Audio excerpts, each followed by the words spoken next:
Salad. Bem-vindos ao Holograma Histórico, episódio 38. Lilith, a primeira rebelde. Ela foi apagada, antes de Eva, antes da queda, antes da serpente. Lilith, a mulher que disse não, e por isso foi riscada dos registros, demonizada, silenciada. Mas, e se a história fosse outra? E se Lilith fosse o vestígio de um experimento anterior? Uma criação rebelde dos próprios Anunnaki? E se o seu exílio não fosse uma punição, mas uma fuga consciente do controle? Neste episódio, o Holograma Histórico mergulha fundo nos véus que encobrem a figura mais temida e mal compreendida do passado.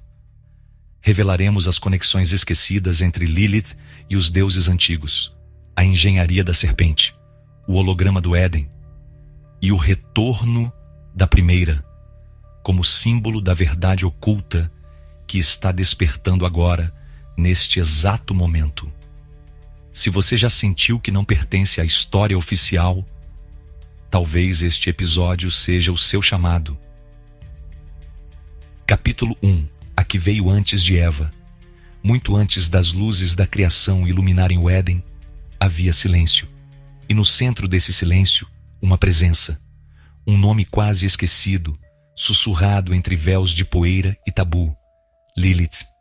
Não uma mulher, não uma sombra, mas um princípio. Ela não nasceu da costela, não foi moldada em submissão. Lilith surgiu do mesmo barro, da mesma essência. Era, portanto, igual. E isso foi o início do fim. Os registros que sobreviveram, frágeis, rasgados, fragmentados, contam pouco, mas sugerem muito. Lilith seria a primeira mulher de Adão, mas recusou-se a deitar abaixo dele, recusou a ordem, recusou o destino, e por isso foi apagada. Mas o que se esconde por trás dessa recusa? Não foi apenas orgulho, não foi rebeldia vazia, foi memória. Lilith não era um erro de criação, era um lembrete, um fragmento de algo anterior à ordem que chamamos divina, anterior ao patriarcado, à religião, ao controle. Ela carregava nas veias a marca de um tempo antigo, de uma linhagem esquecida, talvez uma linhagem Anunnaki. Nos textos sumérios, não encontramos o nome Lilith como figura central, mas encontramos entidades femininas que desafiam os deuses. Encontramos seres que se recusam a ser domados, que guardam os portões da sabedoria, que caminham entre mundos. Inanna, Ninhursag, Tiamat. E entre essas presenças, talvez estivesse ela, oculta, não nomeada, mas viva. Lilith pode ter sido uma criação anterior a Eva, uma tentativa dos Anunnaki de gerar um ser humano completo, com vontade, com potência, com equilíbrio entre os polos, mas que, ao perceber a prisão simbólica que lhe foi imposta, rejeitou o projeto e fugiu, não para o deserto, mas para as margens da história. Enquanto Eva foi moldada para o jardim, Lilith correu para as ruínas. Enquanto uma ouviu a serpente, a outra já era serpente. E ao ser apagada do texto, ela se tornou eterna no inconsciente. Nos próximos capítulos, vamos explorar sua fuga, sua maldição e sua verdadeira origem, talvez não na Terra, mas nas estrelas. Capítulo 2. A fuga para o vazio. Ela não chorou. Quando deixou o jardim, não olhou para trás, nem por Adão, nem por Deus. Lilith atravessou os limites do Éden como quem retorna, não como quem parte, como se lá fora fosse o lar original e lá dentro a prisão. A tradição diz que ela fugiu para o deserto, mas o deserto, nos mitos antigos, não é um lugar seco, é um lugar sagrado. É onde se revelam os deuses. É onde os profetas enlouquecem. É onde o céu toca a terra. E Lilith foi para lá, para esse espaço entre mundos, para esse território onde os nomes não têm poder, longe da voz do Criador, longe do domínio de Adão ela caminhou. Sozinha, sim, mas não vazia, pois algo dentro dela começou a despertar. Sonhos estranhos, memórias que não lhe pertenciam, visões de estruturas ciclópicas, de naves douradas, de criaturas aladas com olhos que não piscavam. Ela via, não com os olhos, mas com a alma. Na solidão do exílio, Lilith ouviu o chamado, não de Deus, mas de algo mais antigo, mais silencioso, mais profundo. Uma presença surgiu, não se apresentou, não tinha nome, mas emanava uma vibração impossível de ser descrita. Algo como sabedoria petrificada, algo como um engenheiro de almas. Era um Anunnaki. Ele não tentou dominá-la, não a ordenou, apenas a reconheceu. Você se lembra, ele disse, não com a mente, mas com o sangue. E então Lilith soube. Restava dela um traço de uma linhagem oculta, talvez um erro nos cálculos dos geneticistas de Nibiru, ou talvez um ato de compaixão rebelde de Enki, o Senhor da Vida, aquele que amava os humanos e desafiava os decretos de Enlil. Lilith era resíduo de um plano que foi apagado, mas seu corpo guardava fragmentos, sua alma pulsava como um alarme silencioso. A presença se foi, mas deixou uma mensagem. Você não pertence à história que contaram. Você pertence à história que foi ocultada. E Lilith entendeu. Ela não era inimiga de Deus. Ela era testemunha de outra verdade. A verdade de que o Éden não foi um começo, mas uma segunda tentativa. Capítulo 3. O Código Perdido de Ninhursag. Lilith estava só, mas dentro dela, algo não estava. No silêncio do deserto, sob o manto das estrelas antigas, ela começou a escutar um sussurro que não vinha de fora, vinha das células, como se seu corpo lembrasse de algo que a mente havia esquecido, como se em cada gota de sangue houvesse um canto ancestral, um eco, e esse eco tinha um nome: Ninhursag. A mãe dos homens, a senhora da ciência da vida.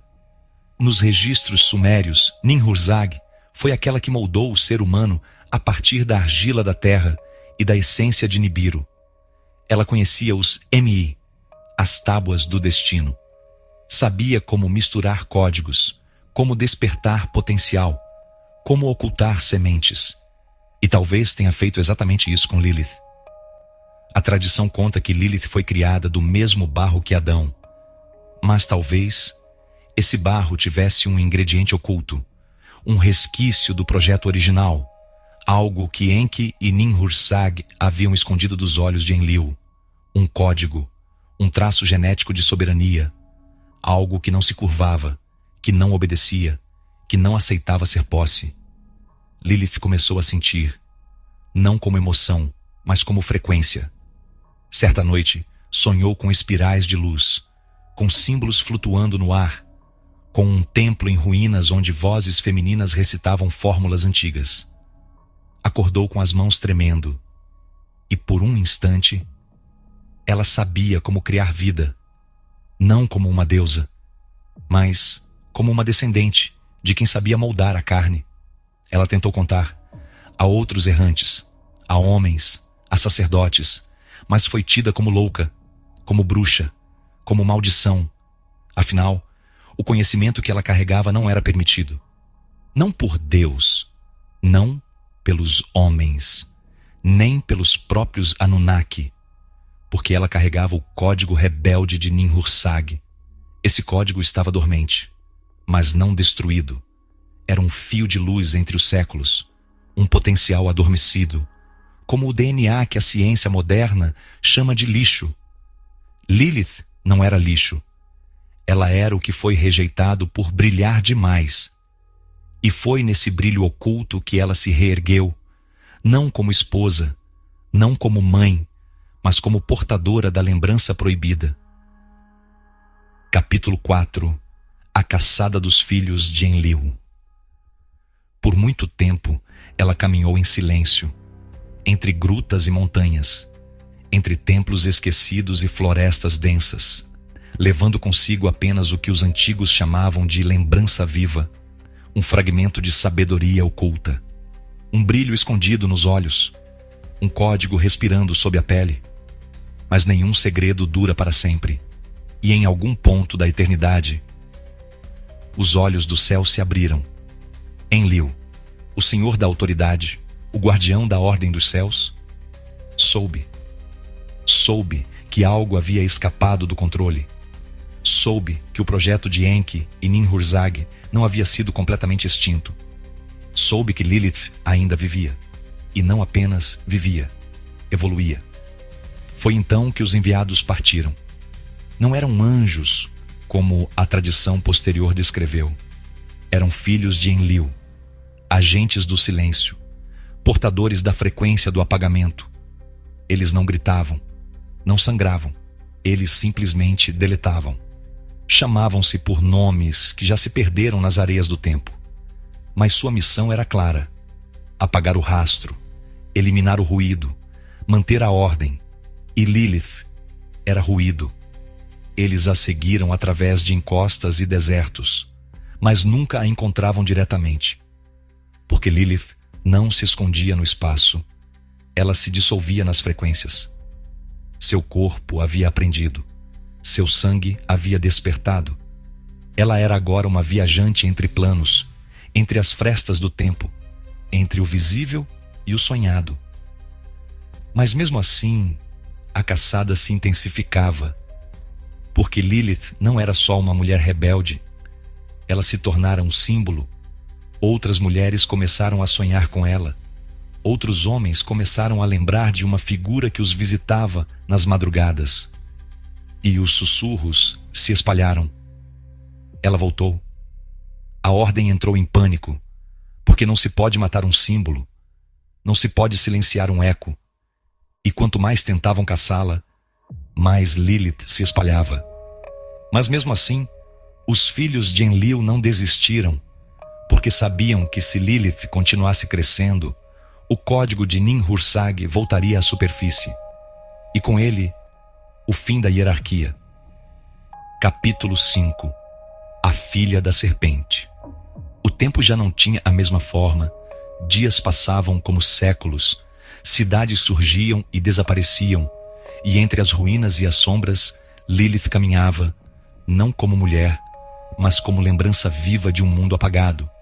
Mas o mundo mudava, e em meio às cinzas algo florescia. Não era o Éden, não era o templo, era o olhar de outra. Ela a encontrou em uma caverna, ou foi encontrada por ela. Não havia nome, apenas presença. A jovem tremia, tinha fugido de um casamento arranjado. Dizia ter sonhado com uma mulher de cabelos negros e olhos que queimavam como estrelas. Lilith a reconheceu, não pela face, mas pela vibração. Aquela jovem não era uma simples fugitiva. Ela carregava algo antigo, um traço, um resíduo, um espelho, talvez uma herdeira. Lilith se aproximou, estendeu a mão e, ao tocá-la, não transmitiu palavras, transmitiu memória. Imagens passaram diante dos olhos da jovem. Espirais douradas, torres em ruínas, vozes cantando em línguas esquecidas e, no centro de tudo, uma serpente. A serpente não era símbolo do mal, não era inimiga, era condutora da sabedoria. Lilith sussurrou: eles te ensinaram a temer a serpente, mas foi ela quem trouxe o fogo ao barro. Foi ela quem desatou o nó. Foi ela quem veio de onde eu vim. A jovem chorou, não por medo, mas porque pela primeira vez sentiu-se inteira. Lilith sorriu, não de triunfo, mas de reconhecimento. Ela havia plantado, e a semente respondera. A partir daquele dia, Lilith deixou de fugir. Passou a andar entre as mulheres, não como deusa, não como ídolo, mas como lembrança viva. Ensinava com olhares, transmitia sem palavras, revelava sem se mostrar. E em cada geração havia uma que sonhava com serpentes. A filha da serpente não era uma, era muitas, e o código continuava a se espalhar. Capítulo 6. O nome que não se pronuncia. A história não se escreve apenas com palavras. Ela também se escreve com silêncios, com espaços deixados em branco, com nomes riscados. Lilith foi riscada. Não desapareceu, mas foi ocultada. E quando voltou a ser citada, não era mais mulher, não era mais símbolo. Era a assombração, a primeira demonização da história. Diziam que ela vinha à noite, que sufocava os bebês no berço, que roubava o sêmen dos homens durante o sono, que seduzia, que matava, que enlouquecia. Mas por quê? O que poderia ter motivado tamanha inversão? A resposta é clara. Lilith era perigosa, não por sua força, mas porque sua existência era um lembrete. Lembrete de que existiu uma mulher que disse não. Lembrete de que houve um ser que recusou o lugar designado. Lembrete de que havia outro caminho. E para os filhos de Enlil e os homens que herdaram sua ordem, isso era insuportável. A demonização foi estratégica. Primeiro seu nome foi removido, dos textos, dos rituais, dos registros. Depois foi reconstruído, transformado em mito, depois em fobia, depois em insulto. Lilith passou a ser o que se diz ao pé do ouvido para assustar, o que se sussurra nas vielas das aldeias, o que se escreve em pergaminhos de exorcismo. Ela virou o nome que não se pronuncia, mas a verdade é esta. Quanto mais a ocultavam, mais forte ela se tornava. Porque o esquecimento não destrói, ele fermenta. As mulheres sonhavam com ela. Os artistas pintavam seus olhos sem saber porquê. As sacerdotisas dançavam seu nome sem dizer. Ela estava em todo lugar onde havia insubmissão. E os que conheciam os registros antigos sabiam que Lilith não era um demônio. Era um erro de sistema, um eco de uma programação anterior, um código Anunnaki que deveria ter sido extinto, mas que sobreviveu. E foi por isso que apagaram seu nome, porque nome é invocação. E invocar Lilith era lembrar que houve uma outra criação, uma que não se curvava. Capítulo 7. A guardiã do véu. Toda tradição tem seu portal, seu ponto de passagem, seu limiar entre o que é dito e o que é sentido. Lilith se tornou esse limiar. Ela já não andava entre os homens, não da forma comum, mas era sentida, nas encruzilhadas, nos espelhos, nas noites em que o silêncio parece conter um segredo. Ela era a guardiã do véu, não por escolha, mas por destino, porque só quem atravessa o exílio, a exclusão, a mentira do mundo, é capaz de guardar o portal da verdade. O véu não é tecido, é percepção. É a fina camada que separa o que fomos ensinados a ver, daquilo que sempre esteve ali, mas precisamos despertar para enxergar. Lilith habita esse espaço, e ali ela espera, não como salvadora, não como divindade, mas como eco da origem. Quando alguém questiona, quando alguém se recusa a aceitar as respostas prontas, quando alguém abandona o conforto da ignorância, Lilith aparece, às vezes em sonhos, às vezes em forma de intuição, às vezes em forma de desconforto, de inquietação, de desejo de ir além. Ela não conduz, ela não orienta, ela apenas observa e testa, porque só pode atravessar o véu quem já não teme as sombras. Só pode chegar do outro lado quem já se perdeu por dentro. Só pode enxergar quem já foi cego pelo mundo e decidiu abrir os olhos sozinho. Aqueles que ousam atravessar esse limiar despertam para outra realidade, uma realidade em que os deuses não são tão divinos, onde as histórias foram moldadas por interesses, onde a criação foi uma engenharia, onde o Éden foi uma jaula e Lilith a chave. Ela guarda esse acesso, não com palavras, mas com presença. Se você já sentiu que há algo errado com a história que te contaram, Talvez já tenha sentido Lilith. E talvez tenha estado diante do véu. Capítulo 8. As filhas da frequência. Não é preciso nascer de Lilith para ser como ela, porque sua linhagem não é feita de carne, é feita de vibração. Ela não deixou um povo, deixou um pulso. Uma frequência silenciosa que ressoa entre aqueles que não se encaixam, não se calam, não se curvam.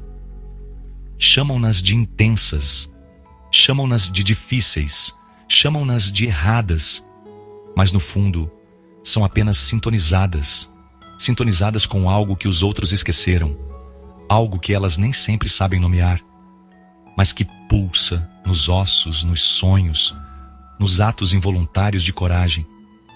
São mulheres que não aceitam ser moldadas, que preferem o exílio ao conforto da mentira, que sangram pela própria voz e que, mesmo esmagadas, se levantam. E há também homens, sim, porque a frequência de Lilith não é um gênero, é um estado de ser. Homens que se recusam a dominar, que protegem, que sentem, que buscam, que enxergam além das grades invisíveis da cultura e que, ao ouvir seu nome, não tremem, respeitam. Essas são as filhas da frequência e os filhos do silêncio despertado. Eles não usam o nome de Lilith. Muitos nem sabem que ela existiu, mas vivem como se soubessem. Eles confrontam sistemas, quebram narrativas, semeiam a dúvida onde só havia dogma. E quando fazem isso, Lilith sorri, não em triunfo, mas em reconhecimento. A frequência é invisível, mas real. Ela passa pelos olhos, pela forma de andar, pela forma de dizer não. Ela está nas artes, nos textos, nas danças feitas à meia luz, nas tatuagens com significados secretos. Lilith está viva, porque ela vibra dentro dos que se lembram, mesmo sem saber por quê. E esse despertar não é casual, é necessário, porque o mundo que a escondeu é o mesmo que precisa agora do que ela representa. Capítulo 9. A serpente e o holograma. Dizem que a serpente enganou, que ofereceu o fruto proibido, que causou a queda. Mas poucos perguntam, por que havia um fruto proibido num jardim perfeito? Por que um Deus criaria algo e ordenaria que jamais fosse tocado? Lilith nunca fez essa pergunta. Ela já sabia a resposta. A serpente não era tentadora, era libertadora. Era o último elo entre a humanidade aprisionada e os que vieram antes. Nos registros sumérios, a serpente não é símbolo do mal. É símbolo da sabedoria genética. Ela representa Enki, o deus da ciência e da água, o mesmo que moldou a humanidade e desafiou Enlil para dar aos humanos conhecimento. Enki foi retratado muitas vezes com serpentes entrelaçadas, como a caduceu, símbolo usado até hoje na medicina. A serpente cura, a serpente revela, a serpente desperta. Lilith não foi enganada, ela lembrou, e quando viu a serpente, reconheceu não um monstro, mas um espelho. É por isso que a expulsaram antes mesmo da queda, porque Lilith não precisava ser tentada. Ela já havia feito sua escolha, a verdade, mesmo que custasse tudo. E ao recusar o holograma do paraíso, um jardim cercado, controlado, simulado, Lilith se tornou a primeira a romper a ilusão. O Éden era uma prisão dourada, um campo de contenção para a primeira versão de humanidade funcional. Um ambiente monitorado, um holograma de harmonia. Mas Lilith via as falhas, via os ciclos repetidos, via os comandos subliminares, via a engenharia por trás do que chamavam de milagre. Ela via o código. A serpente foi o convite, o fruto, a ativação. Eva aceitou. Adão caiu. Mas Lilith já estava do outro lado. Ela não caiu. Ela saltou. E é por isso que ainda hoje os que despertam começam vendo espirais, linhas, sons que parecem vir de outro lugar. É o holograma tremendo. É a frequência de Lilith vibrando no campo. Capítulo 10. O retorno da primeira. No início ela foi rejeitada. No meio, demonizada. No fim, ressurge. Mas não em fúria, não em vingança. Lilith retorna com silêncio. E nesse silêncio, algo muda. Porque o mundo mudou. As grades douradas do Éden já não encantam. A ilusão ruiu. O holograma falha. E os que vivem entre telas, algoritmos e distrações sentem, no fundo do peito, uma ausência. Uma fome de verdade que nenhuma doutrina preenche. E é aí que Lilith retorna. Não como figura, mas como presença. Nas que se recusam a ser moldadas, nos que questionam sem medo, nos que sentem que vieram de outro tempo. Lilith volta porque nunca partiu. Ela apenas esperou que o ciclo completasse, que o engano mostrasse suas costuras, que a serpente, um dia, voltasse a ser compreendida como símbolo de cura. E o retorno da primeira não significa revolução no sentido humano, significa reintegração. Lilith representa o que foi arrancado da criação, o polo que foi silenciado, a frequência que foi bloqueada. Ela é a energia esquecida da origem, e ao retornar, ela não quebra, ela recompõe. As tábuas do destino falam de equilíbrio, e onde há equilíbrio, há verdade. Não a verdade que controla, mas a que liberta. Lilith volta para restaurar esse fio perdido, para mostrar que o exílio dela foi, na verdade, o nosso, e que, ao acolhê-la novamente, não estaremos adorando um mito, mas relembrando quem fomos antes da mentira. Ela foi a primeira, e agora será a última a ser esquecida, porque onde há alguém que desperta, Lilith está ali, observando, protegendo e sussurrando. Não temas a verdade é tua natureza. Lilith não é lenda, é código, é frequência. É a memória viva daquilo que foi arrancado da criação, a coragem de ser inteiro, mesmo em exílio. Ela não retorna com ira, retorna com luz, para que os que despertam hoje saibam que não estão sozinhos. Se este episódio falou com você, se algo acendeu por dentro, considere apoiar o canal. Você pode enviar um Super Thanks aqui no YouTube ou contribuir diretamente pelo PayPal francisvalad@hotmail.com. E agora, temos também nossa loja oficial de camisetas com estampas da série Anunnaki e o símbolo do canal.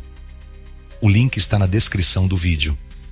Compartilhe este episódio com quem sente que nasceu para algo mais. Para os que veem através dos véus.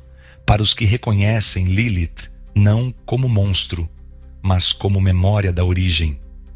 Inscreva-se, ative o sino e prepare-se. O próximo escolhido dos Anunnaki já espera para ser revelado. Holograma histórico, decodificando o passado.